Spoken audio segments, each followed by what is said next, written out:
Shalom. Kesempatan kali ini kita akan membahas bagaimana hidup sebagai insan Pentakosta. Siapakah yang dimaksud dengan insan Pentakosta? Tentunya bukan hanya mereka yang merupakan anggota jemaat gereja Pentakosta, tetapi anak-anak Tuhan yang percaya bahwa pekerjaan Roh Kudus dalam Kisah Para Rasul belum berakhir. Insan Pentakosta adalah orang yang percaya yang mengalami baptisan Roh Kudus dan bergantung pada peranan Roh Kudus di akhir zaman ini. Ada 3 hal yang harus dilakukan insan Pentakosta dalam menanggapi peranan Roh Kudus atas gerejanya. Yang pertama, hidup dalam tuntunan Roh. Dalam Injil Yohanes, Tuhan Yesus sangat menekankan peran Roh Kudus yang sentral dan penting dalam kehidupan orang percaya. Roh Kudus diutus untuk menuntun gereja Tuhan. Orang percaya seharusnya dipimpin oleh Roh Kudus bukan sekedar menggunakan kepintaran, kehebatan, dan kebijaksanaannya sendiri. Dalam Kisah Para Rasul, terlihat jelas bagaimana Roh Kudus menuntun para rasul dalam kehidupan dan pelayanan mereka secara efektif. Contohnya, ketika Rasul Petrus berkhotbah pada hari Pentakosta oleh tuntunan Roh Kudus, ribuan orang menjadi percaya kepada Tuhan. Seorang diakan bernama Filipus dituntun Roh Kudus untuk pergi ke jalan yang sunyi dan akhirnya memenangkan seorang kepala perbendaharaan dari Ethiopia. Roh Kudus juga menuntun para rasul dalam mengambil keputusan, menuntun, mengarahkan, dan memimpin para pemimpin jemaat dalam pelayanan dan penuntasan amanat agung. Untuk dapat hidup dalam tuntunan Tuhan, sebagai insan Pentakosta kita harus memiliki kemampuan untuk mendengar suara Tuhan. Mendengar suara Tuhan bukanlah tentang kemampuan manusia, tetapi tentang kehendak Tuhan yang ingin memperdengarkan suaranya kepada orang-orang percaya sekalipun kita sedang dalam keadaan berdosa. Namun demikian adalah tanggung jawab kita untuk melatih kepekaan dalam mendengar suaranya. Roh Kudus juga menuntun insan Pentakosta untuk memperkatakan firman Tuhan dalam hidup sehari-hari. Misalnya, dalam keadaan sakit, mereka memperkatakan dengan penuh iman 1 Petrus 2 ayat ke-24 yang berkata, oleh bilur-bilurnya kamu telah sembuh. Ketika banyak kebutuhan hidup yang harus dipenuhi, mereka memperkatakan Filipi 4 ayat 13, segala perkara dapat kutanggung di dalam Dia yang memberi kekuatan kepadaku. Dan Filipi 4 ayat 19, Allahku akan memenuhi segala keperluanmu menurut kekayaan dan kemuliaannya dalam Kristus Yesus. Serta memperkatakan Mazmur 91, janji perlindungan Tuhan. Untuk dapat dituntun Roh Kudus, insan Pentakosta bukan hanya memerlukan pengetahuan teologis yang mumpuni, bukan sekedar pengalaman pribadi semata, tetapi lebih dari itu adalah kepekaan mendengar suara Tuhan. Yang kedua adalah hidup dalam kekudusan. Ciri khas kehidupan insan Pentakosta yang dipenuhi dengan Roh Kudus adalah juga hidup intim dengan Tuhan. Ketika mengejar kehidupan yang intim dalam doa, pujian, dan penyembahan, serta merenungkan firman, sebagai hasilnya insan Pentakosta hidup dalam kekudusan. Roh Kuduslah yang memampukan orang percaya hidup dalam kekudusan. Tanpa peranan Roh Kudus, kita tidak mampu hidup kudus, terlebih di era sekarang ini. Kehidupan yang intim dengan Roh Kudus adalah kehidupan yang seharusnya dialami dan dijalani oleh setiap orang percaya di masa kini. Tanggung jawab kita adalah mengejar keintiman tersebut dengan banyak memuji dan menyembah Tuhan. Roh Kudus akan menuntun kita melewati pencobaan dan ujian-ujian sehingga hidup dalam kemenangan dan kekudusan. Yang ketiga adalah membawa pesan keselamatan.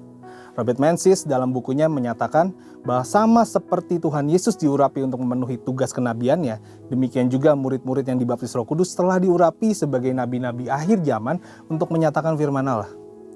Gereja di zaman akhir telah dibaptis Roh Kudus adalah komunitas para nabi. Apakah seperti nabi perjanjian lama? Tentu tidak. Yang dimaksudkan adalah para nabi yang terpanggil untuk membawa pesan keselamatan sampai ke ujung bumi. Kita harus menyadari peranan ini, agar tujuan Tuhan membaptis kita dengan Roh-Nya tidak sia-sia. Kita diutus membawa pesan keselamatan dalam komunitas masing-masing sesuai dengan panggilan kita. Setelah dibaptis Roh Kudus, Petrus dan Paulus banyak mengulangi mujizat Yesus. Artinya dengan kuasa Roh Kudus, mereka melakukan apa yang Yesus pernah lakukan. Seperti yang dinyatakan oleh Craig Keener bahwa Petrus dan Paulus sedang melakukan pekerjaan Yesus dengan cara membuka jalan dan memberi contoh bagi gereja di masa yang akan datang. Dalam melakukan amanat agung, membawa pesan keselamatan, gereja menjalankan otoritas yang bersumber dari Roh Kudus. Dengan cara melakukan mujizat dalam pemberitaan Injil. Insan Pentakosta percaya bahwa baptisan Roh Kudus adalah berkat yang kedua atau second blessing yang diterima oleh orang percaya setelah kelahiran baru.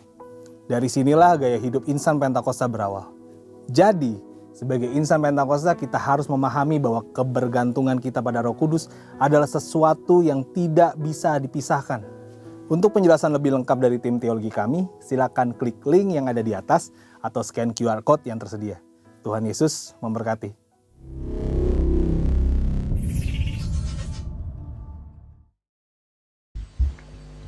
Shalom, saudara yang dikasihi Tuhan, selamat pagi. Shalom, selamat pagi. Bagaimana kabarnya pagi hari ini? Luar biasa. Puji Tuhan. Sebelum kita mulai ibadah, mari kita bangkit berdiri untuk mendeklarasikan Mazmur 91.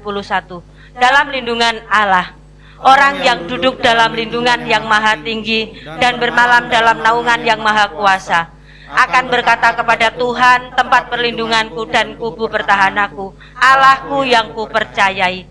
Sungguh dialah yang akan melepaskan engkau dari jerat penangkap burung, dari penyakit sampar yang busuk. Dengan kepaknya ia akan menudungi engkau, di bawah sayapnya engkau akan berlindung. Kesetiaannya ialah perisai dan pagar tembok.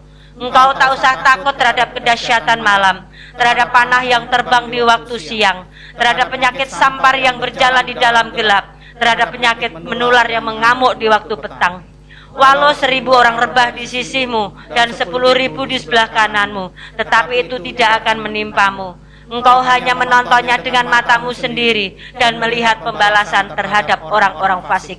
Sebab Tuhan ialah tempat perlindunganmu, yang maha tinggi telah kau buat tempat perteduhanmu. Malapetaka tidak akan menimpa kamu, dan tulah tidak akan mendekat kepada kemahmu. Sebab malaikat-malaikatnya akan diperintahkannya kepadamu untuk menjaga engkau di segala jalanmu. Mereka akan menentang engkau di atas tangannya, supaya kakimu jangan terantuk kepada batu. Singa dan ular tedung akan kau langkahi. Engkau akan menginjak anak singa dan ular naga. Sungguh hatinya melekat kepadaku, maka aku akan meluputkannya. Aku akan membentenginya, sebab ia mengenal namaku. Bila ia berseru kepadaku, aku akan menjawab. Aku akan menyertai dia dalam kesesakan. Aku akan meluputkannya dan memuliakannya. Dengan panjang umur akan kukenyangkan dia, dan akan kuperlihatkan kepadanya keselamatan daripadaku. Amin. Haleluya. Shalom semuanya. Shalom. Selamat pagi. Pagi. Ayo nyalam dulu sama kanan kiri, katakan engkau sungguh luar biasa pagi hari ini. Engkau sungguh luar biasa. Yes, ayo kita keluar dari kursi kita dan kita katakan engkau sungguh luar biasa. Saya percaya kita semuanya diberikan kekuatan sama Tuhan. Amin. Amin. Haleluya. Mari kita satukan hati di dalam doa. Syakala barata kala barata kala barata kala basyiki la barata kala barata kala basyiki. Hura barata kala barata kala barata kala barata kala barata kala barata kala barata kala basyiki labu. Syakala la la la la barata kala barata kala barata kala barata kala basyakala barata kala basyik. Syiki la la la la la barata kala barata kala barata kala basyiki labu.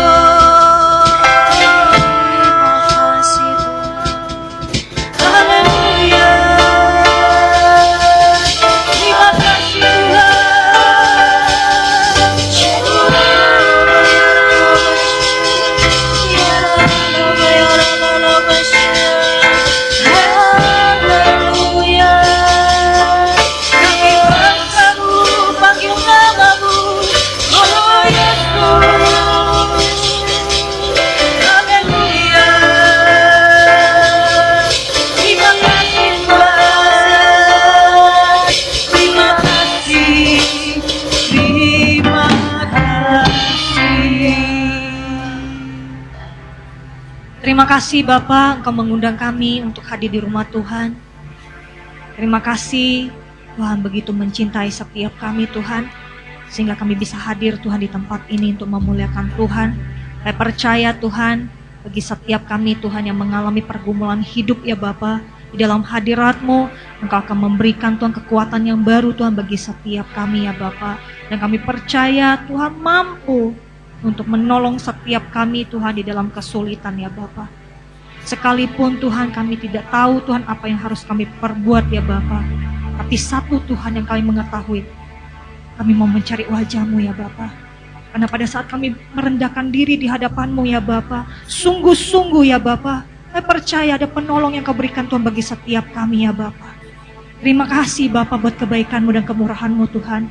Bahkan Kau juga berkati Tuhan teman-teman kami Tuhan yang akan mengikuti ibadah online Tuhan dimanapun mereka berada ya Bapak. Bila hadirat-Mu, lawatan-Mu juga Tuhan yang akan melingkupi Tuhan setiap mereka ya Bapak.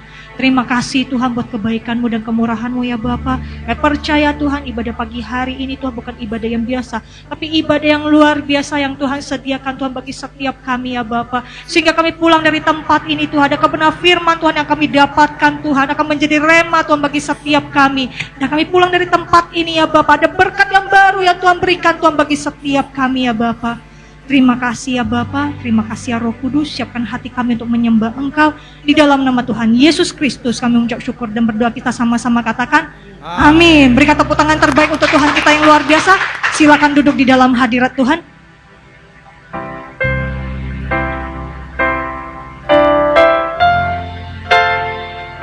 Shakalaba shekelala baratakalaba shekelabu. Shikila baratakala la la la la baratakala baratakala la la la baratakala shakala baratakala bashikila baratakala baratakala bash. Ya Tuhan. Oh, bless the name of the Lord our God. Oh, bless His name forevermore. For endless day we will sing Your praise, oh Lord our God. Oh, bless the name of the Lord our God. Oh, bless His name forevermore. For endless day we will sing Your praise, oh Lord our God. Oh, bless the name of the Lord our God. Oh, bless His name forevermore. For endless day we will sing Your praise, oh Lord our God.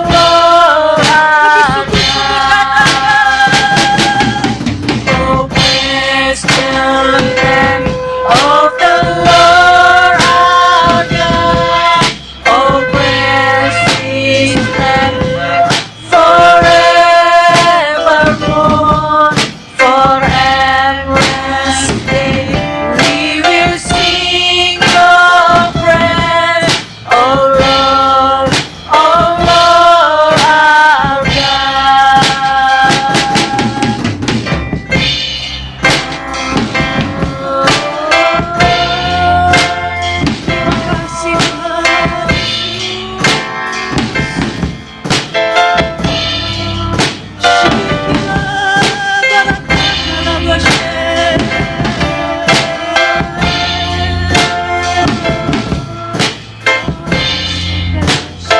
Bila musik yang bermain, kita menikmati lawatan Tuhan dan hadirat Tuhan. Bila kita sungguh-sungguh mencari wajah-Nya.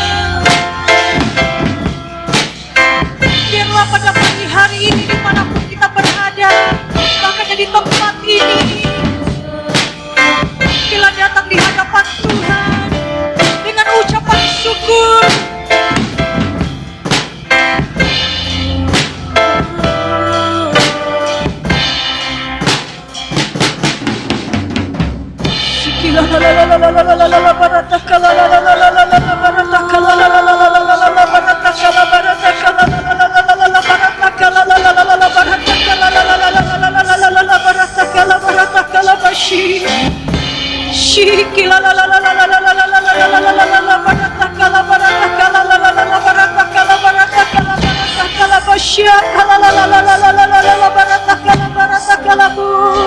Shake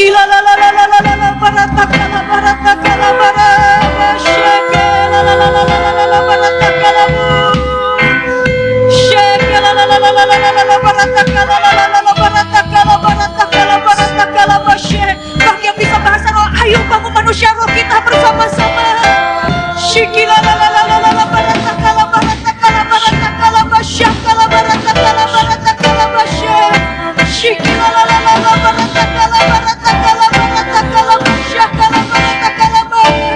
Berikan Tuhan pemujian baru Tuhan bagi setiap kami Tuhan. Berikan kami Tuhan penyembuhan yang baru Tuhan. Berikan kami Tuhan bahasa-bahasa yang baru untuk menyembah Engkau ya Bapa. Kami percaya Tuhan Pentakosta ketiga akan terjadi Tuhan di tempat ini ya Bapa. Tuhan sendiri akan memenuhi kami ya Bapa.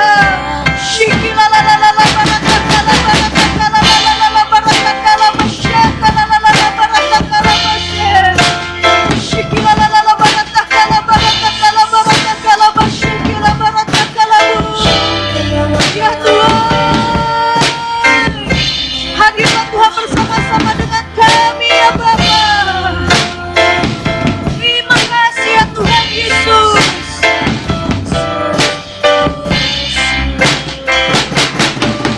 Oh, bless the name of the Lord our God. Oh, bless His name forevermore. For endless day we will sing Your praise. Oh Lord our God. Oh, bless the name of the Lord our God. Oh, bless His name forevermore. For endless day we will sing Your praise. Oh Lord our God. Oh Lord our God. Oh Lord,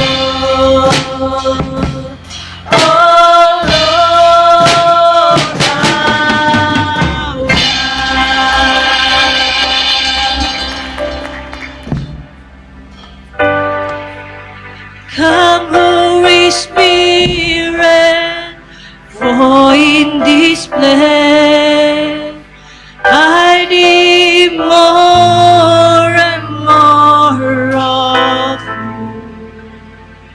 Fill me again with the power of Your Spirit.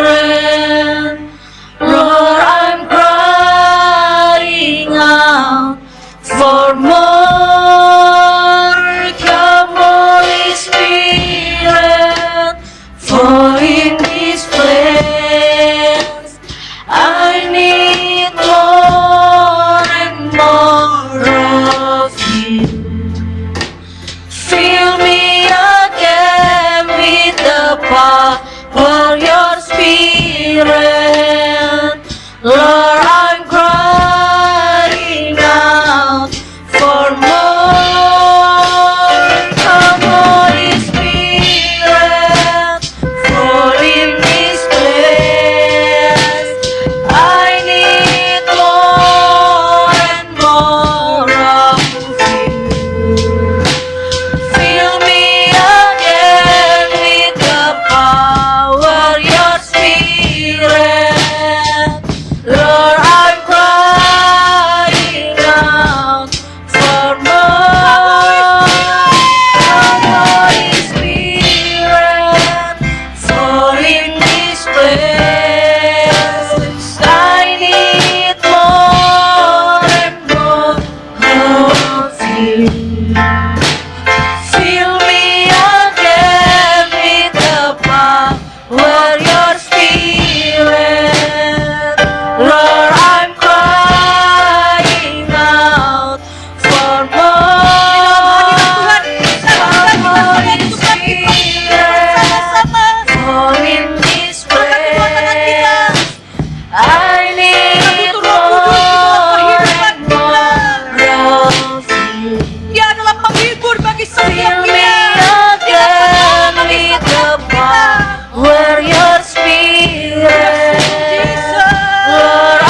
Lord, I'm crying out for more and more of you.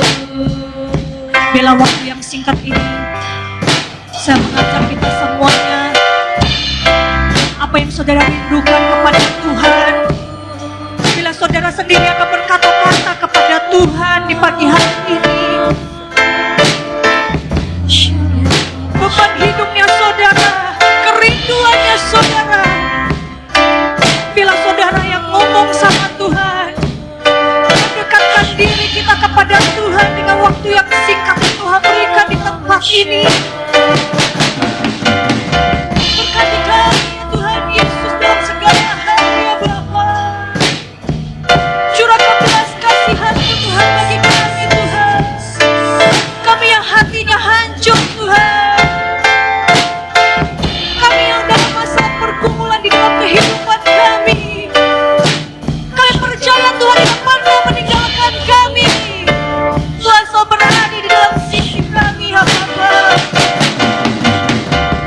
Tolong kami, mampukan kami Tuhan. Berikan kami Tuhan kaki yang kuat Tuhan. Berikan kami iman yang teguh ya Tuhan Yesus. Berikan kami Tuhan harapan yang baru Tuhan di dalam sisa hidup kami Tuhan. Terima kasih ya Bapa. Yes Lord.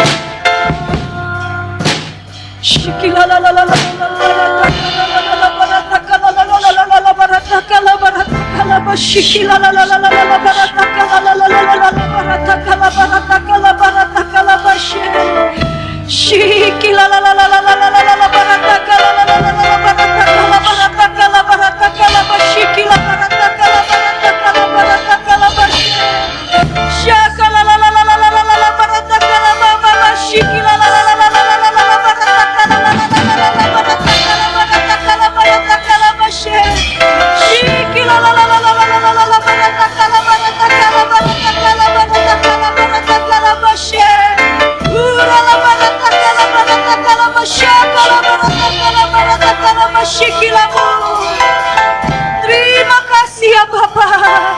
Terima kasih ya Roh Kudus. Come Holy Spirit, for in this place I need more and more of you. Fill me again with the power of your Spirit. Lord, I'm crying now for more.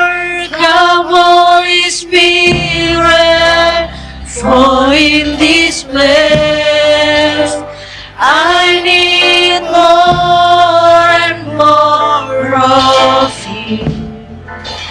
Fill me again with the power of your Spirit.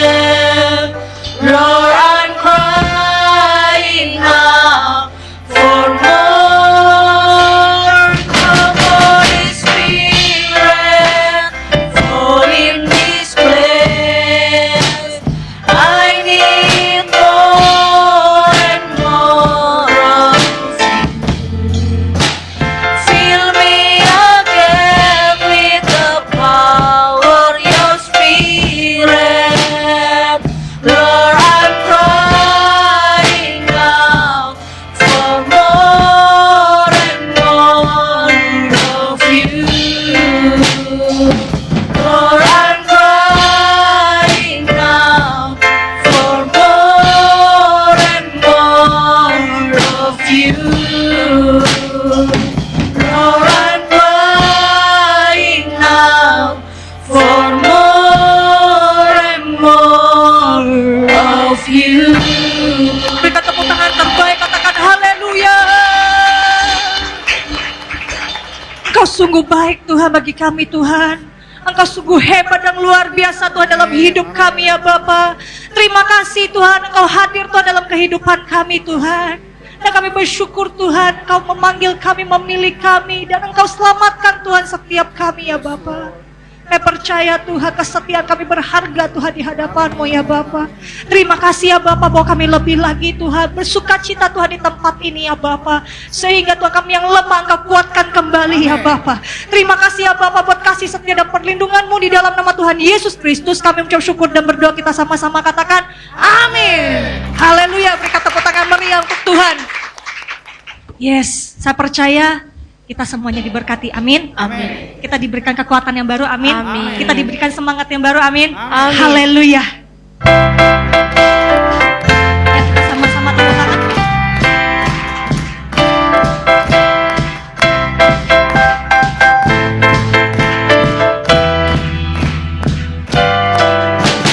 Tiada terukur besar kasih setiamu Tuhan. Panjang dan lebarnya melebihi lautan.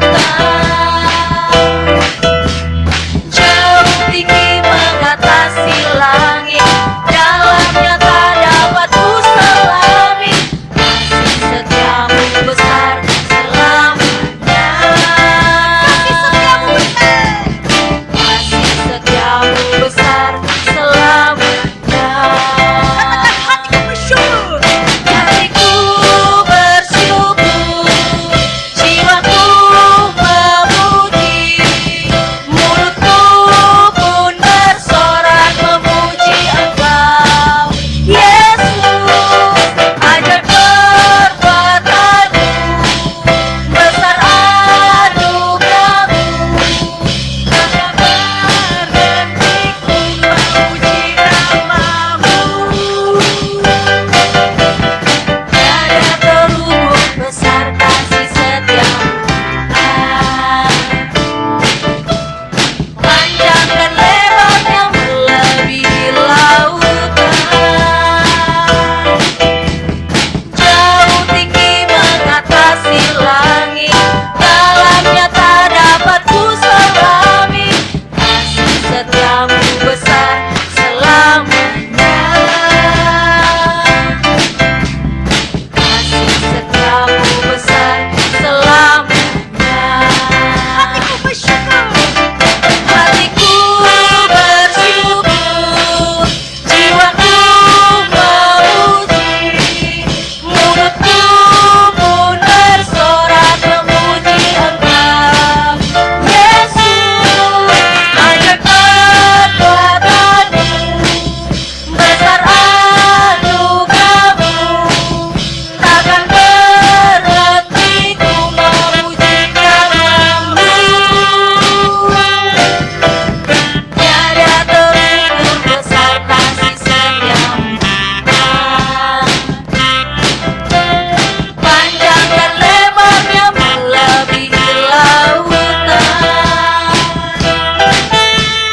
Jauh tinggi mengatasi langit, dalamnya tak dapat ku selami. Kasih setiamu besar selamanya. Kasih setiamu besar selamanya. Kasih setiamu besar. Kasih setiamu besar selamanya. Kasih setiamu besar. Kasih setiamu besar selamanya. Haleluya. Katakan sama kanan kiri, kasih setia Tuhan selalu ada bersamamu. Haleluya. Berikan tepuk tangan terbaik untuk Tuhan kita yang luar biasa.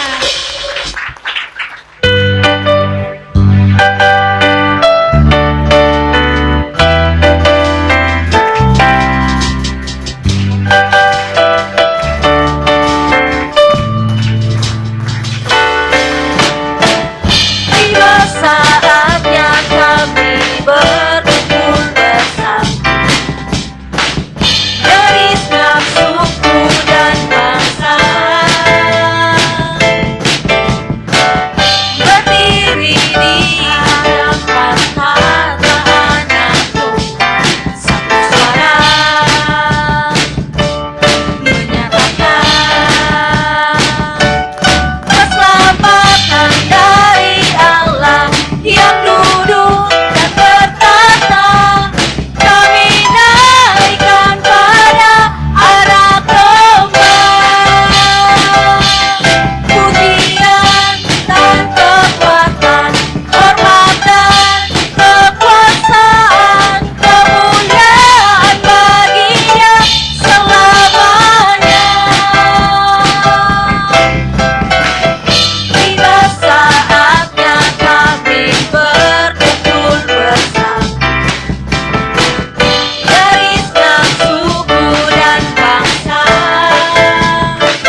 akan sama-sama mendeklarasikan apa yang dimaksud dengan Pentakosta ketiga. 1. Pentakosta ketiga adalah pencurahan Roh Kudus yang dahsyat di zaman now, melebihi yang terjadi di Azusa Street. 2. Pentakosta ketiga akan mengakibatkan penuaian jiwa yang terbesar dan terakhir sebelum Tuhan Yesus datang kembali. 3. Pentakosta ketiga akan membangkitkan generasi Yeremia, yaitu anak-anak muda yang dipenuhi Roh Kudus, cinta mati-matian kepada Tuhan Yesus, tidak kompromi terhadap dosa, dan akan bergerak untuk memenangkan jiwa. 4. Pentakosta ketiga lahir di Indonesia dan bergerak ke bangsa-bangsa. Gerakan ini dari timur ke barat dan akan kembali ke Yerusalem. 5. Pentakosta ketiga akan memberikan kuasa untuk menyelesaikan amanat agung, dan setelah itu Tuhan Yesus datang kembali. Amin. Haleluya. Silakan duduk di dalam hadirat Tuhan. Ini waktunya kita akan memberi yang terbaik untuk pekerjaan Tuhan di tempat ini. Mari kita satukan hati di dalam doa. Terima kasih ya Bapa, Kau sudah mengasihi kami dan melindungi kami ya Bapa. Dan di waktunya Tuhan, kami akan memberi yang terbaik untuk pekerjaan Tuhan di tempat ini. Baik setiap anak-anak-Mu Tuhan yang akan kembalikan persepuluhan, persembahan khusus, persembahan ucapan syukur. Engkau Allah yang memberkati Tuhan setiap mereka ya Bapa. Bahkan kami percaya Engkau kembalikan Tuhan 100 kali lipat ke lumbung setiap anak-anak-Mu ya Bapa. Dan kami mau memberi dengan sukacita berasal daripada Engkau. Di dalam nama Tuhan Yesus Kristus kami ucap syukur dan berdoa. Haleluya. Amin. Selamat memberi semuanya.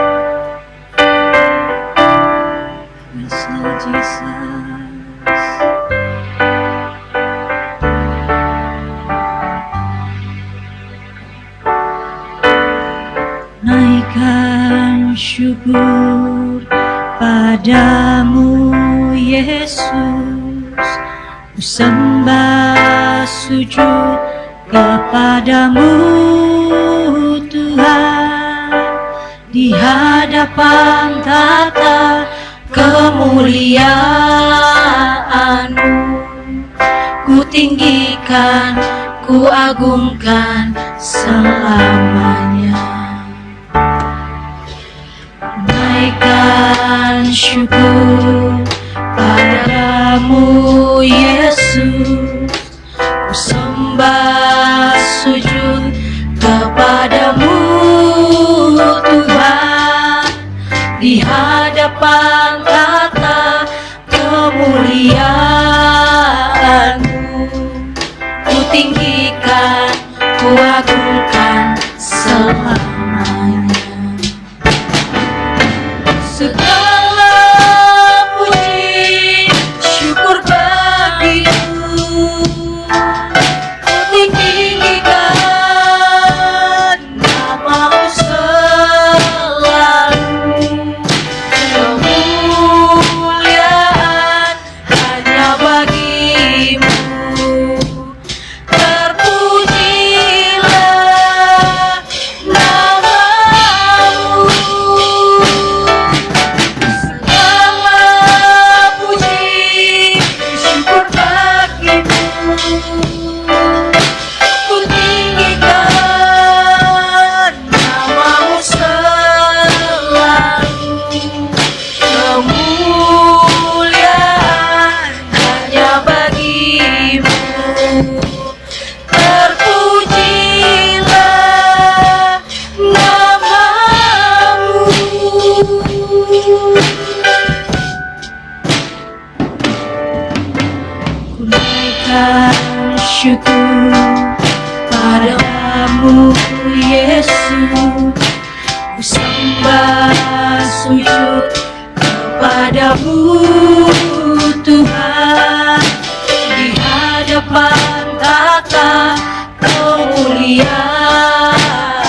ku tinggikan, ku agungkan selamanya.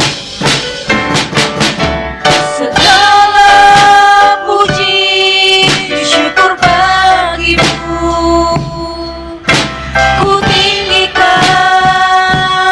namamu selalu. Kemuliaan hanya bagimu, terpujilah namamu. Segala puji syukur bagimu, ku tinggikan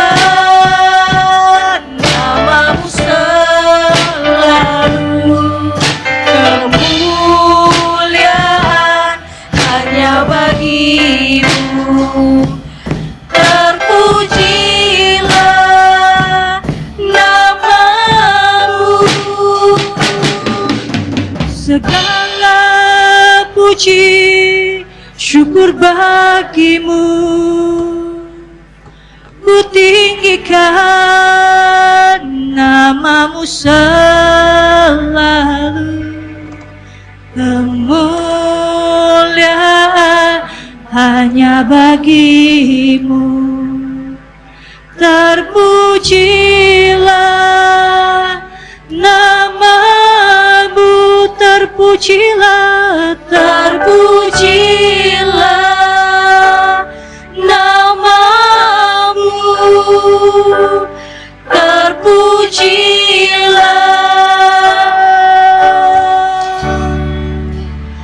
namamu.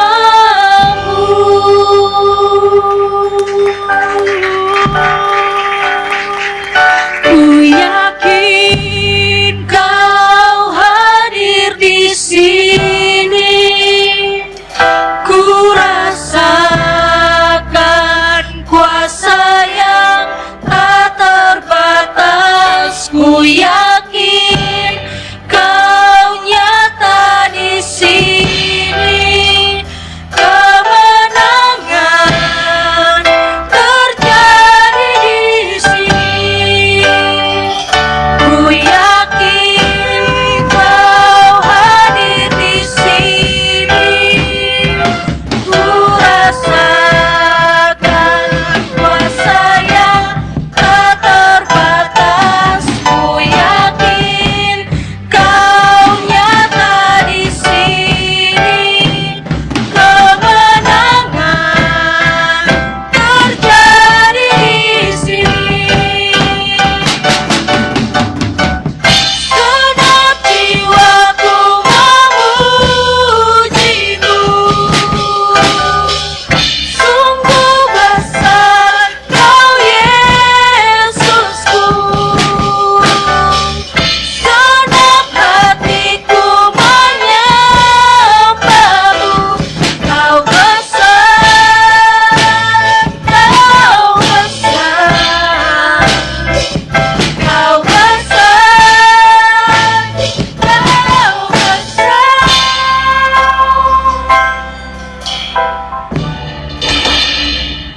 Ku yakin kau hadir di sini, ku rasakan kuasa yang tak terbatas. Ku yakin kau nyata di sini, kemenangan terjadi di sini.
Berikan kemuliaan buat Tuhan. Haleluya. Horata karara bastero takarana mastikira labasya karara basya. Homatekino natakarana mastikira labasikira labasya. Jesus, Jesus, Jesus. Shakina glory, Shakina glory, Shakina glory. Honatakarara basikira labasikira labasya karara basya. Himatakarana masya karara basikira labasya. Tuhan, Engkau baik Yesus, terpujilah nama-Mu Tuhan, dimuliakanlah nama-Mu, nama-Mu besar Tuhan, nama di atas segala nama, nama yang punya kuasa, Yesus namanya, haleluya. Terima kasih buat undangan Tuhan, bahwa kami boleh ada di rumah Tuhan pada hari ini. Di dalam kesibukan kami, Engkau berikan kesempatan kami untuk hadir. Kami percaya ketika kami hadir di rumah Tuhan, karena Engkau ingin memberkati kami. Bapa, urapi kami semua dengan Roh Kudus-Mu. Berikan harta benda sorgawi yang baru, untuk boleh kami bawa pulang, untuk boleh kami diperbaharui. Karena kami percaya firman Tuhan ya dan amin. Firman Tuhan akan memperbarui kami, sehingga kami menjadi ciptaan baru di dalam Tuhan, dan semakin segambar dengan Engkau di dalam nama Tuhan Yesus. Urapi hamba-Mu juga, yang akan menyampaikan isi hati-Mu, dengan perkataan sederhana tapi penuh dengan kuasa sorgawi.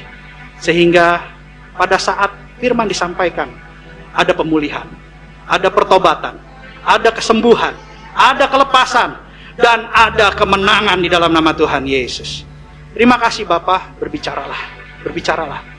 Kami siap duduk diam dalam hadirat-Mu untuk mendengarkan isi hati-Mu. Segala hormat, pujian, kuasa, kemuliaan, kemasyuran hanya bagi-Mu Tuhan. Di dalam nama Tuhan Yesus Kristus, kami mengucap syukur dan berdoa. Yang siap menaati firman Tuhan sama-sama katakan, amin.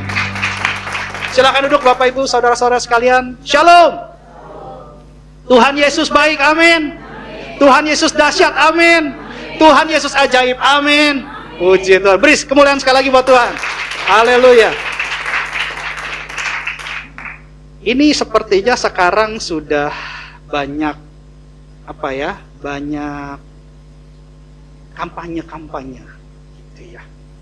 Saya nggak suka politik, saya tidak ikut dalam politik, dan saya tidak mengerti politik. Tapi saya lihat banyak sekali sekarang ini sudah mulai mempromosikan calon-calonnya. Ini contoh aja ya, Ada yang bilang begini ya, mungkin dalam kampanye bilang begini. Kalau saya terpilih, gitu ya, saya pastikan parkiran semua gratis. Wah, bisa seperti itulah, gitu ya. Terus ada yang bilang juga, kalau saya terpilih, gitu ya, tidak ada lagi yang namanya WTO atau PBB, semua gratis. Wah, semua pada tepuk tangan gitu ya. Ada lagi yang mungkin bilang begini, kalau saya terpilih, saya akan bikin satu program buat jomblo-jomblo, sehingga di Indonesia tidak ada lagi jomblo. Wah, tepuk tangan semua yang jomblo-jomblo gitu ya. Ada lagi juga, mungkin kampanye bilang gini, kalau saya terpilih, untuk generasi Yeremia nih, kalau saya terpilih tidak ada lagi UN, tapi saya gantikan dengan kompetisi Zumba. Anak kecil pada tepuk tangan. Wah, itu kan belum teruji dan terbukti. Karena semua kampanye, ya sekedar kampanye, sekedar janji. Saya tidak mengatakan janji itu terbukti atau tidak, tapi belum teruji dan terbukti. Makanya harus diuji dan dibuktikan. Nah, sekarang saya mau tanya, ada nggak yang bisa tahu apa beda teruji dan terbukti? Gini aja dulu, saya tanya gini dulu. Teruji sama nggak dengan terbukti? Beda. Tahu dari mana beda? Kalau beda berarti ada definisinya dong. Karena kalau saya lihat, inilah pemimpin yang teruji dan terbukti. Inilah obat imunisasi yang teruji dan terbukti. Inilah vaksin yang teruji dan terbukti. Tidak pernah saya dengar, inilah pemimpin yang teruji atau terbukti. Saya tidak pernah dengar juga, inilah vaksin yang sudah teruji atau terbukti. tapi kata penghubungnya pakai dan. Kalau dan berarti ada dua kondisi yang berbeda dan menjadi satu, saling menguatkan. Nah sekarang kalau teruji dan terbukti berbeda, saya sepakat dengan Bapak, Ibu, Saudara-saudari sekalian di tempat ini. Tapi yang saya mau tanyakan, apa perbedaan teruji dan terbukti?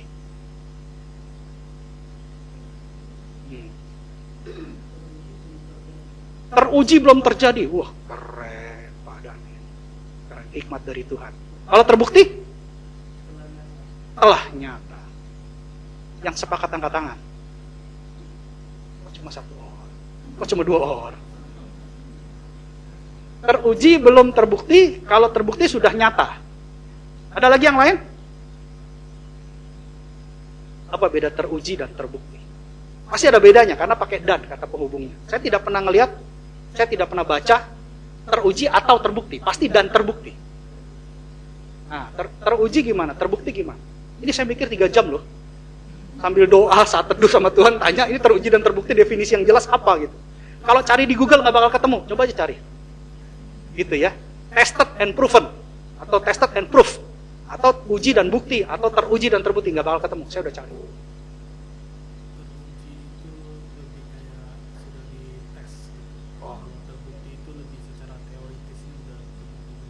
Oh gitu. Jadi kalau teruji masih dalam tes, kalau terbukti sudah dibuktikan teori yang sudah dites. Kalau terbukti adanya di laboratorium atau di luar laboratorium? Terbukti dalam laboratorium. Kalau kita punya vaksin atau kita punya bahan, itu sebenarnya kita buktikan dulu atau kita ujikan dulu?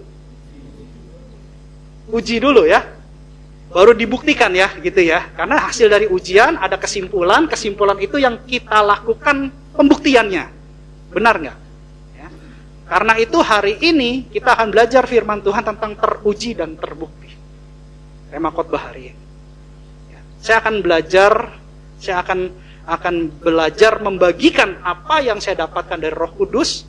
Saya juga masih belajar, karena firman Tuhan itu artinya bukan buat saya, bukan buat kalian, tapi buat kita semua. Yang mau katakan amin?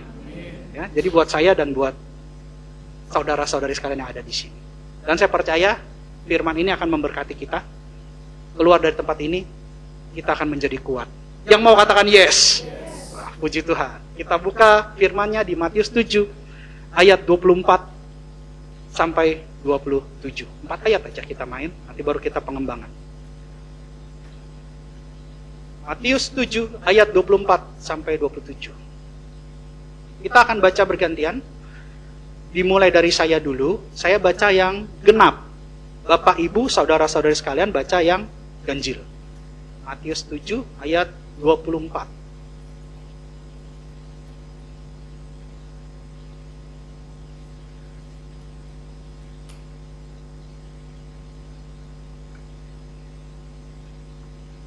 Ya, tapi kok nggak lengkap ya? Lengkap ya?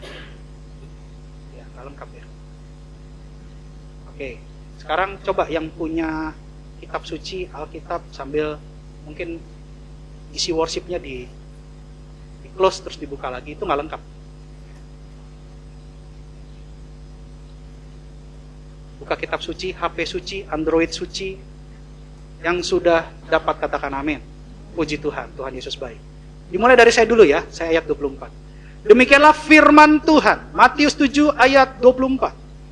Setiap orang yang mendengar perkataanku ini dan melakukannya, ia sama dengan orang yang bijaksana, yang mendirikan rumahnya di atas batu. Ayat 25. Kemudian turunlah hujan dan datanglah banjir. Lalu angin melanda rumah itu, tetapi rumah itu tidak rubuh, sebab didirikan di atas batu. Ayat 26. Tetapi setiap orang yang mendengar perkataanku ini dan tidak melakukannya, ia sama dengan orang yang bodoh, yang mendirikan rumahnya di atas pasir. Ayat 27. Kemudian turunlah hujan dan datanglah banjir. Lalu angin melanda rumah itu, sehingga rubuhlah rumah itu dan hebatlah kerusakannya. Demikianlah firman Tuhan. Amin. Hari ini kita akan belajar 4 ayat setelah Yesus berbicara kepada murid-muridnya tentang sabda berbahagia. Lalu Yesus juga berbicara tentang ajaran-ajaran yang dia perdengarkan buat murid-muridnya. Dan ditutup dengan perikop ini. Dan ini sangat amat berarti kalau kita mengerti apa yang Tuhan Yesus mau sampaikan. Kenapa? Perkataan Tuhan Yesus mengandung rahasia-rahasia sorga, dan kita butuh hikmat dari Roh Kudus sehingga kita boleh mendapatkan berkat-berkat dari sorga. Makanya Tuhan bilang, banyak orang yang punya telinga tapi tidak mendengar, punya mata tapi tidak melihat. Tapi ketika kita diurapi oleh Roh Kudus, maka kita akan mendengar dan melihat, mengerti apa yang Tuhan mau sampaikan hari ini buat kita. Yang mau katakan amin? Ada 4 ayat dan kita bisa belajar bahwa Tuhan Yesus menyampaikan dalam bentuk perbandingan. Yang pertama tentang bijak dan bodoh. Ini hampir sama dengan 5 gadis bijak, 5 gadis bodoh. Tentang bijak dan bodoh. Perbandingan yang kedua adalah berbicara tentang batu dan pasir, fondasi. Batu dan pasir. Ketika berbicara tentang bijak dan bodoh, itu pilihan. Bijak itu pilihan, Bapak Ibu. Bijak bukan kecerdasan, bijak itu pilihan. Bijak itu pilihan. Maka pilihlah bijak. Perbandingan yang kedua adalah batu dan pasir, berbicara tentang fondasi. Perbandingan yang ketiga adalah melakukan atau tidak melakukan. Itu perbandingan yang ketiga. Perbandingan yang keempat berbicara tentang alam dan non-alam, yang bukan alam. Keempat. Yang kelima berbicara rubuh dan tidak rubuh. Ada 5 hal yang kita mau pelajari hari ini. Dan saya percaya Yesus hadir tengah-tengah kita. Roh Kudus berotoritas atas kita semua pribadi, sehingga kita tidak pulang dengan tangan kosong. Tapi kita pulang membawa sesuatu yang berharga. Amin. Puji Tuhan. Ya. Nah, banyak orang mengatakan cinta Yesus. Banyak orang mengatakan saya Kristen.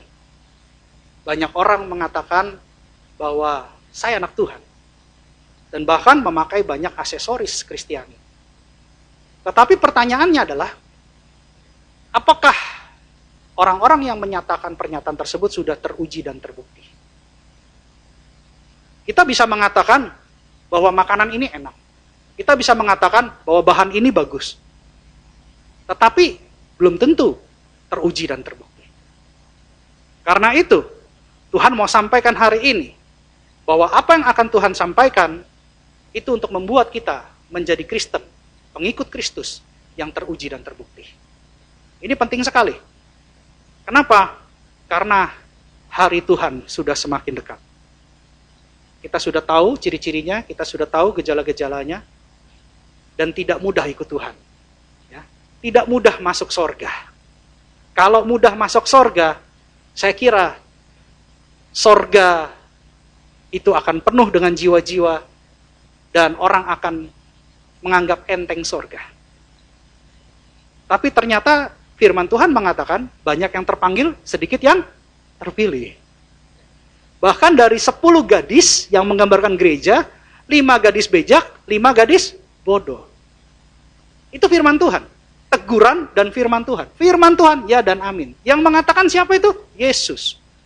Yesus adalah satu-satunya jalan dan kebenaran dan hidup. Berarti tidak ada dusta di mulut dia. Kalau dia perkatakan, itu pasti terjadi. Sekarang bagaimana kita menyikapi? Kalau kita lihat dari ajaran Tuhan Yesus mengatakan bahwa orang yang mendengar perkataan Yesus dan melakukannya, dia adalah bijak. Banyak orang yang mendengarkan belum tentu melakukan. Karena melakukan atau tidak melakukan itu pilihan. Menjadi bijak dan bodoh itu pilihan. Tetapi Tuhan mengatakan, Tuhan Yesus sendiri mengatakan, setiap orang, dikatakan gitu ya, di ayat 25, 24. Setiap orang, berarti semua, kita semua. Yang mendengarkan dan melakukan, itu disebut bijak. Lalu, Tuhan Yesus melakukan metamorfosa. Ilustrasi. Dengan orang yang mendirikan rumah. Bedanya apa? Orang yang melakukan firman Tuhan, mendengar dan melakukan, dia mendirikan rumah di atas batu. Tapi yang tidak melakukan, mendirikan rumah di atas pasir. Rumahnya bagus gak? Bagus. Sama-sama bagus gak? Sama-sama bagus. Terus kita tanya, bahannya sama-sama berkualitas gak? Sama. Modelnya sama gak? Sama. Yang beda apa? Pondasi. Yang satu lantai 3, yang satu juga lantai 3. Yang satu aksesoris kamar mandinya pakai merek yang bagus, yang satu juga sama. Catnya putih, sama-sama putih. Kan gitu ya. Banyak orang tampilan depannya putih-putih ya. Terus bilang, saya pengerja gereja loh. Tapi kan pertanyaannya, pondasinya. Memang pengerja gereja, tapi pondasi. Batu itu adalah Yesus Kristus. Tahu dari mana batu itu Yesus Kristus? Coba buka 1 Korintus 3 ayat 11. 1 Korintus 3 ayat 11. Ini Paulus sudah mempelajari perkataan Yesus. Ini Paulus adalah rasul yang diakui untuk Gentile atau non-Yahudi. Dia melahirkan kitab-kitab dalam perjanjian baru terbanyak. Paulus. Dan dia adalah murid daripada Gamaliel. Itu pintar sekali, cerdas sekali. Paulus cerdas sekali. Sehingga banyak hal-hal yang tidak bisa diterjemahkan. Karena perkataannya memang sulit. Dikatakan begini sama Paulus yang sudah menyelidiki firman Tuhan. Karena tidak ada seorang pun yang dapat meletakkan dasar lain daripada dasar yang telah diletakkan, yaitu Yesus Kristus. Yesus adalah batu penjuru. Yesus kokoh, tidak tergoyahkan, dan dia benar-benar kuat. Dia punya kuasa, dia punya otoritas. Bahkan Kolose 2 ayat 7 mengatakan begini. Kolose 2 ayat 7. Dikatakan, hendaklah kamu berakar di dalam dia dan dibangun di atas dia. Hendaklah kamu bertambah teguh dalam iman yang telah diajarkan kepadamu, dan hendaklah hatimu melimpah dengan ucapan syukur. Ya. Jadi kita harus dibangun di atas pondasi yang benar. Katakan kiri kanan, pondasi Yesus. Itu penting Bapak Ibu. Jangan sampai kita membangun rumah di atas pondasi yang tidak tepat. Rumah itu siapa? Rumah itu adalah diri kita. Tahu dari mana? Nanti kalian pelajari sendiri. Ada di 1 Korintus 10. 1 Korintus 3. Ada itu di situ. Kalau nggak salah ayat 16. Tapi nanti kalian belajar sendiri. Tuhan pernah bilang begini. Tubuh kita adalah bait Allah. Ya. Jadi kita ini bagaikan rumah. Tuhan Yesus waktu mengatakan rumah ini supaya tidak rubuh, itu adalah kita. Lalu diilustrasikan gitu ya. Bahwa rumah ini dibangun di atas pondasi, lalu datang apa? Hujan. Terus datang apa? Banjir. Lalu datang apa lagi? Angin. Ada yang tahu bedanya? Hujan, banjir, dan angin? Apa yang mau Tuhan Yesus sampaikan? Itu ada artinya tuh. Itu semua ada artinya. Jadi kalau belajar firman pelan-pelan kita artikan, kita renungkan, kita artikan, kita praktekkan. Maka firman itu jadi hidup di dalam kehidupan kita. Ada hujan, ada banjir, ada angin.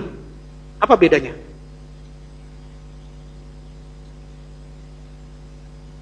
Tapi hujan, banjir, dan angin ini adalah kekuatan alam. Benar? Kekuatan alam tidak bisa diprediksi waktunya dan tidak bisa diprediksi kekuatannya. Kalau kondisi alam tuh nggak bisa diprediksi kekuatannya.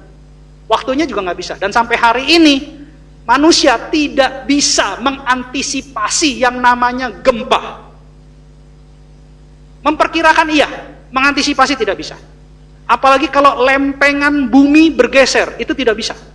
Tanah bergerak, itu tidak bisa. Sampai hari ini. Sepintar-pintarnya manusia. Mereka hanya bisa memprediksi, tapi tidak bisa memastikan. Itu alam. Sesuatu yang tidak bisa diprediksi waktunya dan kekuatannya. Itu alam. Memang kalau tiga ini digabungkan, ada hujan, ada banjir, ada angin, pasti kita bilang, wah ini badai. Tuhan Yesus mau ngomong tentang badai kehidupan. Sesuatu yang kekuatannya dan waktunya tidak terprediksi. Siapa sih yang mau dapat badai kehidupan? Tetapi bisa saja terjadi. Tuhan Yesus tidak pernah berjanji orang Kristen lepas dari badai. Orang Kristen tidak punya badai, tidak ada itu. Itu pengajaran itu harus bawa ke saya, nanti saya ajarin firman-Nya. Tuhan tidak pernah menjanjikan kehidupan Kristen itu tidak ada badai. Tapi Tuhan menjanjikan bahwa orang yang di dalam Tuhan, yang mendirikan rumah di atas batu, dia akan tahan uji. Dan dia akan terbukti. Tuhan tidak pernah bilang itu bebas dari badai. Tuhan sendiri mengatakan bahwa akan ada nantinya hujan, banjir, dan angin. Hujan datang dari mana? Atas. Betul. Hujan datang dari atas. Kalau hujan datang dari samping, itu berarti disemprot sama selang air. Hujan datang dari atas, betul. Saya sepakat. Banjir datang dari mana? Bawah. Ya, berarti ada banjir dari bawah. Kalau kalian lagi tidur, tiba-tiba ada banjir, itu bahaya. Karena kita di bawah tidurnya. Tak mungkin kita tidur berdiri. Kita tidur pasti di bawah. Hujan dari atas, banjir dari bawah. Angin datang dari mana? Dari segala arah kan?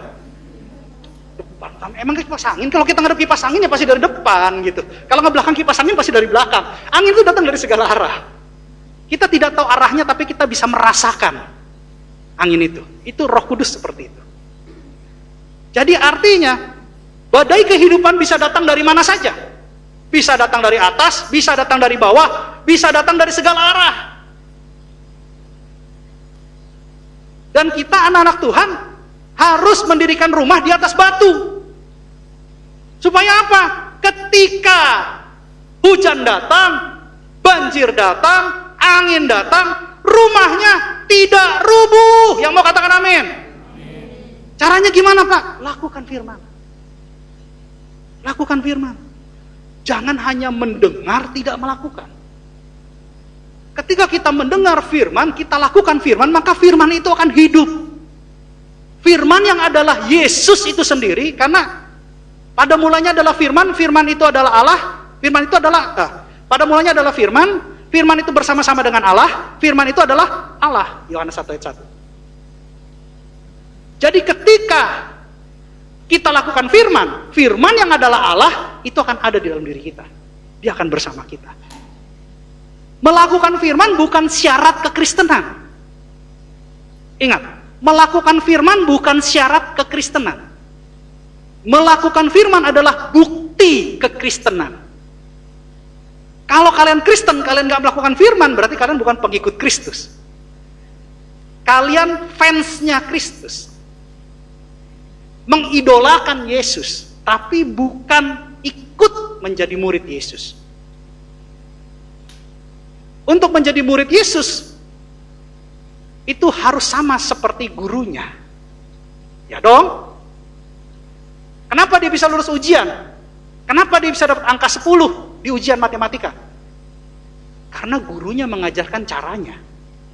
Sehingga pada saat anak itu ikut ujian, dia tahu, oh, Pak Guru, Bu Guru kemarin mengajarkan formulanya kayak gini, rumusnya kayak gini. Dia lakukan. Dan ternyata nilainya 10 sama dengan gurunya. Kenapa? Karena gurunya mengajarkan muridnya. Murid yang baik akan melakukan apa yang diajarkan gurunya. Makanya dia bisa lulus ujian.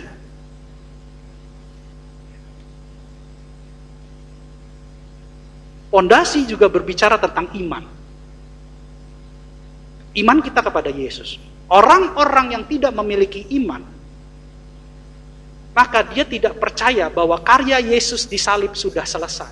Dalam bahasa Ibrani, tetelestai. Waktu dia disalib, dia sudah katakan, it's finished, tetelestai, sudah selesai. Tuhan sudah mengalami semua yang kita alami sekarang. Dan dia keluar sebagai pemenang. Bahkan di kayu salib, dia sudah membereskan semuanya. Kalau kita percaya bahwa Yesus sudah membereskan semuanya untuk kita, maka tidak lagi yang namanya keraguan-raguan.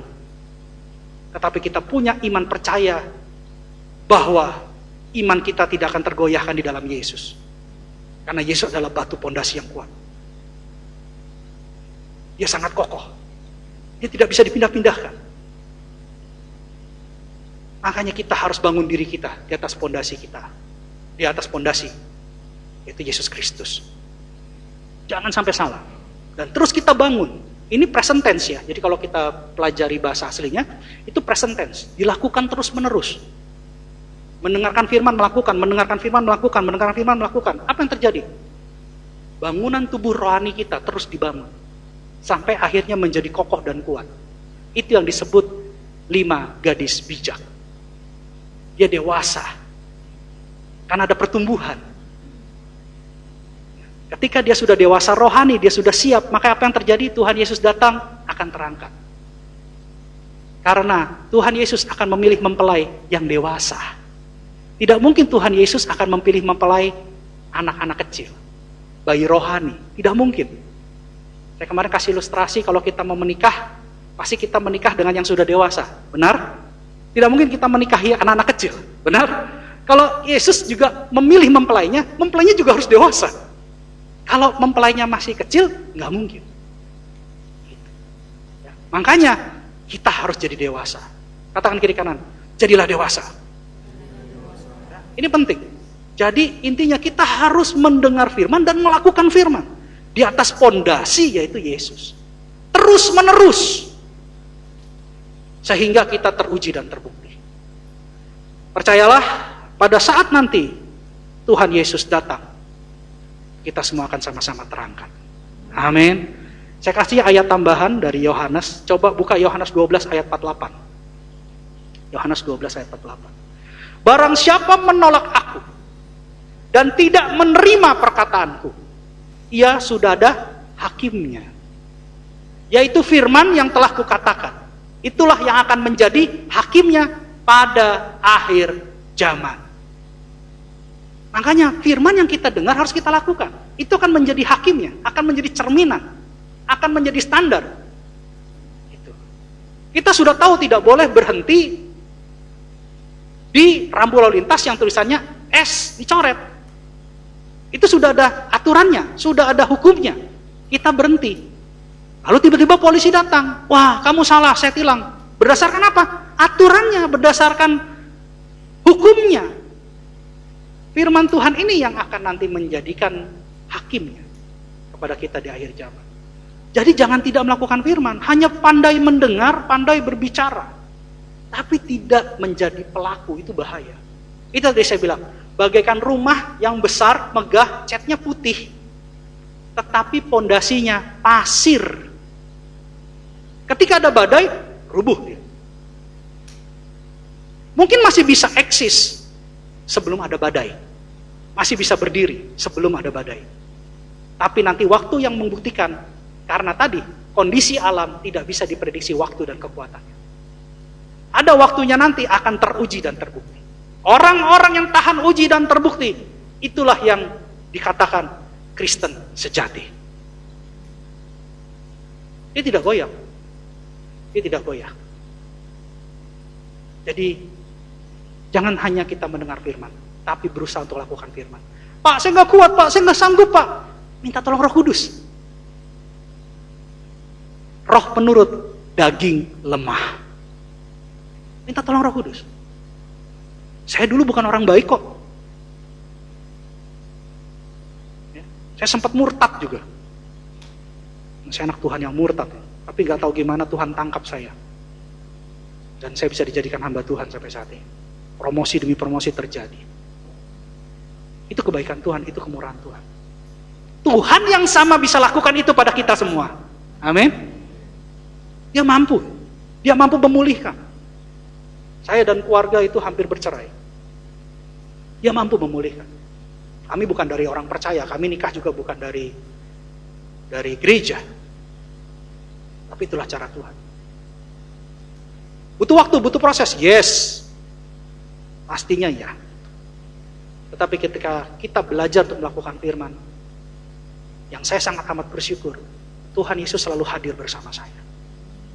Melalui apa? Firman-Nya. Lakukan firman. Ketika saya berbicara di telepon, orang yang mengangkat telepon itu sudah tahu suaranya Pak Edwin. Artinya suaranya Pak Edwin mewakili Edwin. Jadi kalau firman Allah mewakili Allah. Ketika kita melakukan firman-Nya, maka Dia hadir. Coba satu ayat lagi, 1 Yohanes 2 ayat 17. Firman ini akan menjadi hakim. Tapi 1 Yohanes 2 ayat 17 mengatakan begini. Dan dunia ini sedang lenyap dengan keinginannya. Keinginan daging, keinginan dunia. Tetapi orang yang melakukan kehendak Allah tetap hidup selama-lamanya. Amin. Hidup selama-lamanya di mana? Sorga. Siapa yang masuk sorga? Saya sih mau. Haleluya. Saya mau. Ya. Tetapi kita harus melakukan kehendak Allah. Kita harus melakukan firman Allah. Karena dunia tidak lama lagi akan lenyap dengan keinginan. Ya kan? Apalagi sekarang sedang ada pembersihan ya di negara kita. Perjudian sudah ditutup, narkoba juga sudah mulai tidak ada. Apa yang terjadi? Kriminalitas meningkat. Kemarin ngobrol sama Kanit Reskrim, mereka bilang 3 bulan terakhir ini grafik daripada kriminalitas di Batam meningkat. 3 bulan terakhir ini. Jadi kita harus hati-hati, berjaga-jaga. Dunia sedang lenyap dengan keinginan. Ingat, jangan hanya jadi pendengar firman, jadi pelaku firman. Ketika kita melakukan firman, percayalah, kita punya daya tahan uji. Kita punya daya tahan untuk jadi Kristen yang terbukti. Ingat, Tuhan tidak pernah mengatakan tidak ada badai. Tuhan tidak pernah mengatakan tidak ada hujan, banjir, dan angin. Tidak pernah. Tapi Tuhan mengatakan, kalau kalian melakukan firman, kalian menjadi bijak, kalian mendirikan rumah di atas pondasi, yaitu Yesus Kristus yang tidak tergoyahkan, yang punya kuasa, nama yang penuh dengan kuasa. Maka percayalah, rumah yang adalah tubuh kita tidak akan pernah runtuh. Dia akan tetap berdiri. Sekalipun badai datang. Tapi anak Tuhan keluar sebagai pemenang. Amin. Kita harus jadi Kristen yang tahan uji dan terbukti. Ini penting, Bapak Ibu Saudara-saudara sekalian. Ya. Percayalah, Tuhan Yesus tidak pernah meninggalkan kita. Tuhan Yesus tidak pernah membiarkan kita. Satu hari, saya dimintai Tuhan, Roh Kudus berbicara sama saya untuk membuat gipsum. Dulu gipsum ini kan baru dibuat separoh gitu ya di satu ruko, terus Tuhan minta extend untuk ruko sebelah. Jadi saya dituntun oleh Roh Kudus untuk membuat gipsum. Kadang-kadang kedengarannya aneh ya, Pak Gembala ini kamera dipasang, kabel ditarik, sound system dibuat gitu ya. Tapi ya itulah, selama saya hidup, saya punya tenaga, saya punya waktu, saya mau kerja buat Tuhan. Karena ada waktunya saya akan pulang juga. Kita semua akan pulang. Tapi pertanyaannya, apa yang sudah kita lakukan buat Tuhan? Itu pertanyaan besar dalam hidup saya. Jadi saya bilang sama Tuhan, siap Tuhan, saya coba lakukan pelan-pelan. Jadi pada saat saya ngebor, apa yang terjadi ketika saya naik di situ, ya, bornya nyala, bor besar, ya, bornya nyala. Dan saya terjatuh, karena waktu saya tekan beton itu, rupanya ada tekanan balik, tangganya terjatuh. Istri saya lagi di sana, lagi pegang besi ya waktu itu ya, lagi pegang besi. Nah, istri saya juga perempuan tangguh, pegang besi, Bapak Ibu Saudara-saudara sekalian. Ya, kalau perempuan biasanya pegang panci. Istri saya pegang besi. Bukan besi menajamkan besi, orang menajamkan samanya, bukan. Ya. Tetapi, ya puji Tuhan, saya punya penolong yang sepadan. Dia bantu saya, tiba-tiba saya jatuh.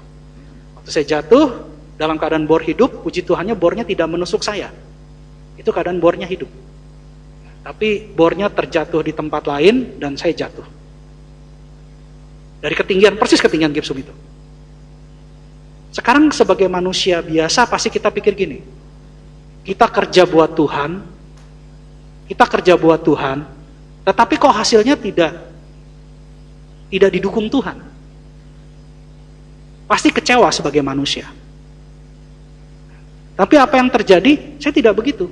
Saya pikir, oh Tuhan memberikan saya satu ujian supaya saya terbukti tahan uji dan terbukti. Saya tidak berhenti lalu saya bilang, saya nggak mau terusin lagi lah, panggil aja tukang. Enggak. Sakit, jatuh dari situ sakit lah. Tangganya terbalik, sakit. Tetapi habis itu saya bilang apa sama istri saya? Ayo kerja lagi. Ya. Jadi waktu saya mengajarkan firman Tuhan seperti ini, saya bukan ngecap. Saya sudah mengalami. Dan saya percaya minyak yang dari Tuhan akan mengalir kepada anak-anak yang setia. Kalian juga akan jadi Kristen yang teruji dan terbukti. Itu baru sebagian kecil. Pernah juga, puji Tuhan, saya dikasih rumah di Eden Park sama Tuhan. Itu disewakan. Apa yang terjadi? Mungkin karena Eden Park itu rumah tua, sudah lama, ada rayapnya, banyak rayap. Jadi gentengnya itu rubuh. Gentengnya rubuh, tembus langit-langit, langit-langitnya bolong, gentengnya jatuh. Puji Tuhannya pada saat itu orang-orang di rumah sedang pergi. Jadi waktu pulang dia baru tahu genteng itu bocor, genteng itu bolong, langit-langitnya rubuh, dan dari bawah bisa lihat ke surga langsung. Gitu. Dan mereka komplain karena mereka kan yang sewa rumah. Tapi apa yang saya bilang, ya udah Bu, nanti kita perbaiki. Nah, inilah saya terkadang-kadang ini yang mau saya ajarkan buat kita semua. Orang Kristen terkenal dengan kasihnya. Benar? Benar atau benar? Serius nih? Ya udah, nanti handphone taruh di gereja ya buat saya jual. Enggak bercanda. Nah ya, jadi karena dengan kasih yang begitu besar, si penyewanya ini bilang begini, Pak, jangan diperbaiki cuma segini, karena saya mau pasang spandek. Jadi rumah di Eden Park itu satu rumah, tapi sebenarnya tanahnya 2 rumah, karena di hook, besar sekali. Jadi bilang, saya mau semuanya di spandek. Kesempatan dalam kesempitan. Tapi ya karena kita udah belajar firman, ya mau gimana gitu. Kalau enggak, saya minta balik uang kontrak saya, potong aja berapa bulan, balikin. Saya pikir, saya renung. Jadi akhirnya saya pikir-pikir, kalau saya benerin semua, ada keuntungannya juga. Kenapa? Itu kan rumah saya. Bukan rumah kontrakan, itu kan rumah saya. Kalau saya benerin kan itu buat saya. Gitu. Akhirnya apa? Saya bilang sama istri saya, ya udah, kita benerin. Cepat loh Pak ya, kalau enggak ini nanti kita kembaliin. Jadi dia tahu kelemahan saya, langsung dia tekan. Dan ini bukan orang percaya. Ini bukan orang percaya. Lalu kami berusaha untuk cari uang dalam hitungan dua hari, saya ingat 2 hari. Dan biayanya itu lumayan besar, karena tanahnya besar, lumayan besar. Kami cari dan puji Tuhan, Tuhan cukupkan. Kami sampai jual-jual barang gitu. Di sini kayaknya jemaat tahunya setelah selesai, jemaat pengerja tahunya setelah selesai, saya beri kesaksian.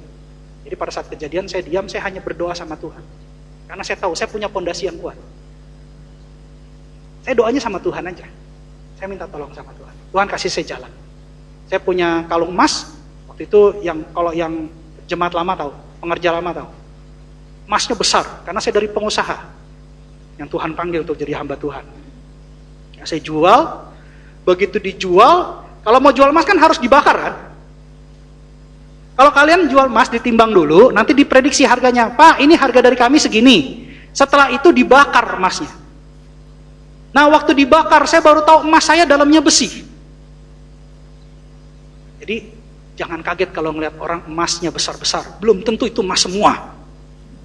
Kecuali dia emas Harjo atau emas Sukimin, itu betul-betul emas. Ya. Tapi kalau emas itu kadang gede, itu dalamnya besi. Saya juga baru tahu gitu. Tapi puji Tuhan ketika karena saya punya suratnya. Ketika deal dia tidak mengurangi nilainya. Saya dapat nilai itu ditambah dengan simpanan-simpanan saya, akhirnya maksudnya simpanan uang ya, bukan simpanan yang lain, tolong ya. Simpanan yang benar-benar ada di SDB gitu. Ini karena kalau saya bicara sama anak Jakarta beda arahnya.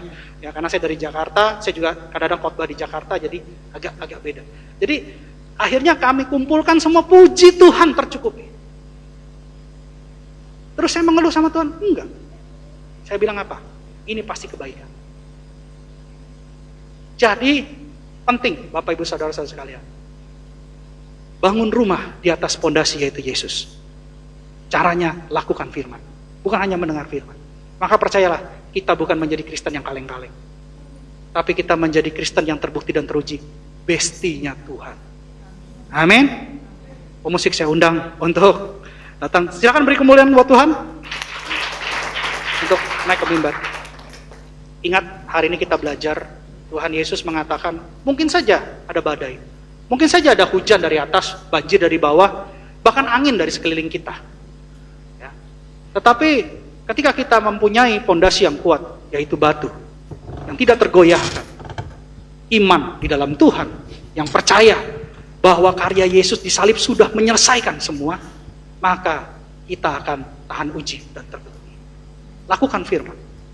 Ingat, lakukan firman. Jangan hanya mendengar firman. Tidak mudah jadi Kristen, tapi kalau kita di dalam Tuhan, percayalah, kita akan bisa menghadapi tantangan ujian yang dari luar. Kita keluar sebagai pemenang. Amin. Bapak Ibu, saya undang bangkit berdiri, kita nyanyikan satu lagu.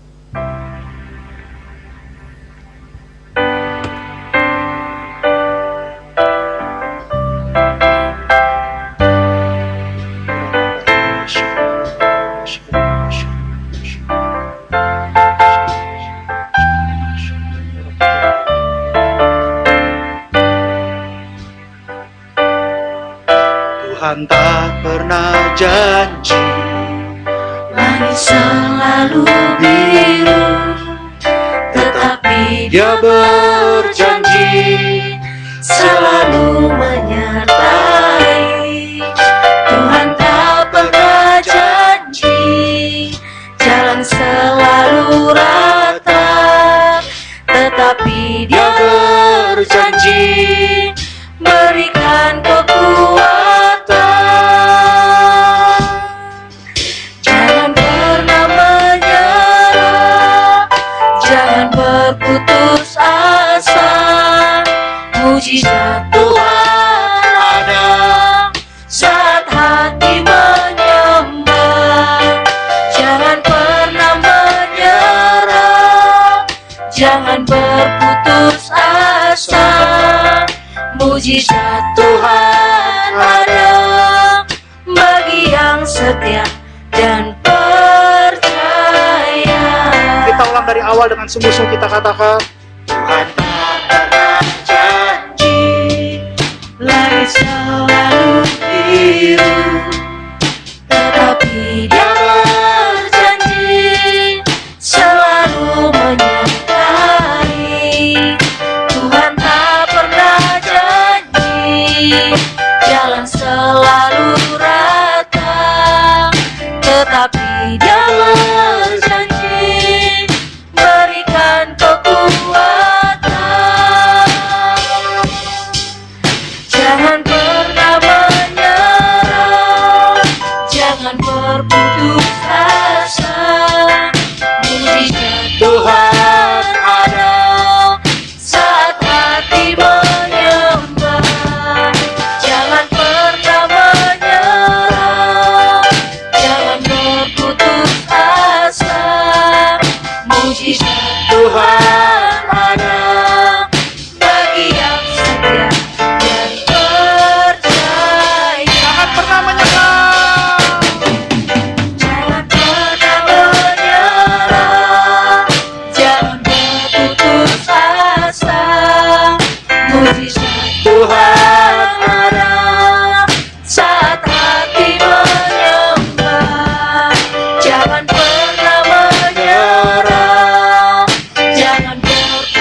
merenungkan apa yang baru saja kita dengarkan.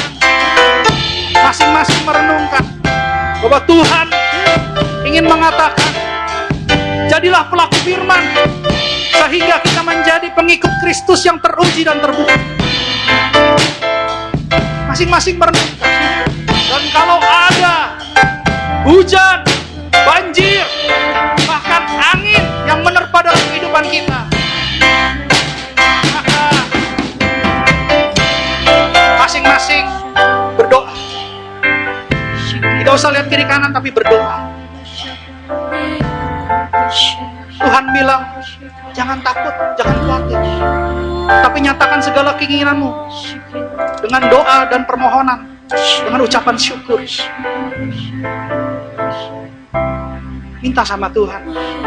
Tuhan, saya sedang dalam pergumulan, Tuhan. Tuhan, saya sedang dalam permasalahan, tapi saya percaya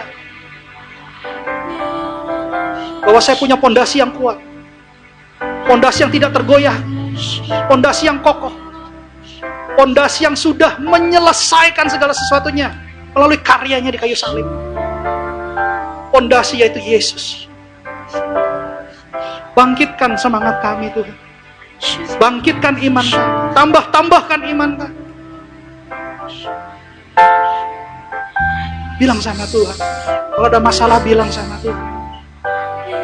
Tuhan dengar. Tuhan mendengar semua keluhan kita, seruan kita, permohonan kita. Dia dengar. Dia pasti jawab sesuai dengan waktunya. Karena waktu Tuhan tidak pernah salah.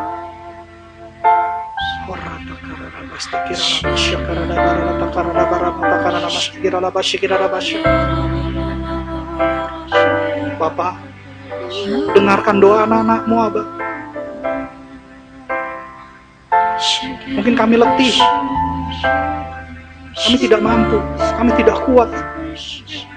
Tapi biarlah hari ini sorga terbuka. Dengarkanlah permohonan kami, Tuhan. Dengarkanlah permohonan kami. Dengarkanlah seruan kami, Tuhan. Kalau kami ada salah, kami mohon ampun. Ampuni kami. Ampuni kami.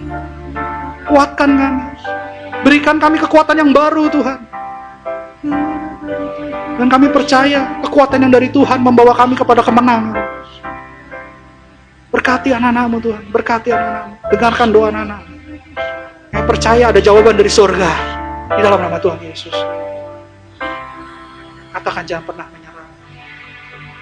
Jangan pernah menyerah, jangan berputus asa. Mujizat Tuhan ada saat hati menyembah. Jangan pernah menyerah, jangan berputus asa. Mujizat Tuhan ada bagi yang setia dan percaya. Jangan pernah menyerah. Jangan pernah menyerah, jangan berputus asa. Mujizat Tuhan ada saat hati menyembah. Jangan pernah menyerah, jangan berputus asa. Mujizat Tuhan ada bagi yang setia dan percaya. Mujizat Tuhan ada. Mujizat Tuhan ada bagi yang setia dan percaya. Mujizat Tuhan ada. Mujizat Tuhan ada bagi yang setia dan percaya. Beri kemuliaan buat Tuhan. Haleluya. Terima kasih Tuhan. Bukan kami yang memilih Engkau, tapi Engkau yang memilih kami. Kami adalah anak-anak yang terpilih. Kami adalah milik-Mu, Tuhan. Milik-Mu adalah tetap dan buahnya juga tetap. Kekuatan dari Tuhan akan kau curahkan buat kami, anak-anakmu di tempat ini Tuhan. Kami percaya Tuhan, ada kekuatan baru yang dari sorga. Sekalipun ada hujan, badai dan angin, Engkau yang memampukan kami untuk tetap teguh, berdiri di atas pondasinya Tuhan, yaitu Yesus Kristus, yang mati buat kami, menyelamatkan kami, dan sudah menyelesaikan segala sesuatunya untuk kami. Kami percaya Tuhan, karya keselamatanmu sungguh nyata buat kami. Bapa dalam surga, berkati anak-anak. Biarlah firman yang sudah ditabur menjadi benih yang subur di ruang tanah hati mereka. Pribadi lepas pribadi, ke bawah berakar, bertumbuh, berpucuk, dan berbuah. Dalam nama Tuhan Yesus. Terima kasih Bapak buat firman-Mu. Terima kasih Tuhan Yesus. Terima kasih. Mari kita siapkan hati kita untuk menerima berkat yang terbaik dari Tuhan. Buka kedua tangan kita dan pintu hati kita selebar-lebarnya di hadapan Tuhan. Kekasih Kristus, sama seperti Engkau membuka kedua tanganmu dan pintu hatimu di hadapan Tuhan, pintu surga terbuka di hadapanmu. Pulanglah dan bawalah berkat kemenangan, berkat keberhasilan, berkat keberuntungan, berkat kesehatan, berkat kelimpahan, berkat pengudusan, bahkan berkat keselamatan, kasih karunia, shalom dari Allah Bapa kita di surga, melalui Tuhan kita Yesus Kristus dan persekutuan yang manis bersama dengan Roh Kudus, mulai hari ini sampai kedatangannya yang kedua kali menjemput kita di awan-awan yang permai. Bagi setiap orang percaya yang sudah menerima berkat Tuhan, sama-sama katakan amin. Selamat hari Minggu, Tuhan Yesus berkati. Shalom.